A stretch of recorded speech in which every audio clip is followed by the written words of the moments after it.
नमस्कार, मी विठ्ठल मोरे. आमचे मुंबईवरनं मित्र आमचे जवळजवळ आम्ही मला वाटतंय 8 वर्ष एकत्र काम केलं एकाच बिल्डिंगमध्ये.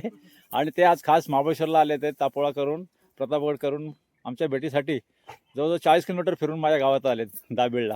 नमस्कार सुनील भाऊ, काय म्हणाल, कसं काय वाटलं बघून तुम्हाला? बघून मस्त वाटलं एकदम. काय लोकांना काय सांगाल जरा? सांगू आता पुढे काय ते आम्ही नाही असं करावं लोकांनी मुंबईला राहून पण थोडंफार.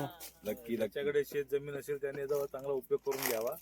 आता आमची पण जमीन आहे, पण आमच्याकडे पाण्याचा खूप प्रॉब्लेम आहे, त्यामुळे आम्ही अशी लागवड करू शकत नाही. पण यांनी 1 किलोमीटरवरून पाणी घेऊन आलेत आणि एवढी चांगली बाग इथे सजवली आहे, त्याबद्दल त्यांचं बरोबर कौतुक करावं असं वाटतं. धन्यवाद. आणि आज त्यांनी भरपूर आंबे विकून आपला स्वतःचा व्यवसाय इकडे मराठी माणसाने मेहनत केली, सर्व प्रकारची झाडं लावली आहेत. हो हो सफरचंद पण झाडं लावलं. त्याने एक नवीन प्रयोग केला. सफरचंद काश्मीरमध्ये होतात, पण त्याने इकडे प्रयोग केला. आम्ही पुढच्या वेळेला येऊ तेव्हा आम्ही बघू की सफरचंद आम्हाला खायला भेटतात की नाही भेटतात. धन्यवाद. ताई काय बोलाल तुम्ही? साक्षी आमची. सर्वांनी काकांकडे येऊन आंबे घ्या आणि त्याचा आस्वाद घ्या. ओके, धन्यवाद. मंडळी आली आम्हाला तिकडे द्यायला. सध्या तर काय ना, आंबे पण संपलेत, तरी पण आता राहिलेल्या पोपाई दिलाय. हे घ्या आमच्यातर्फे.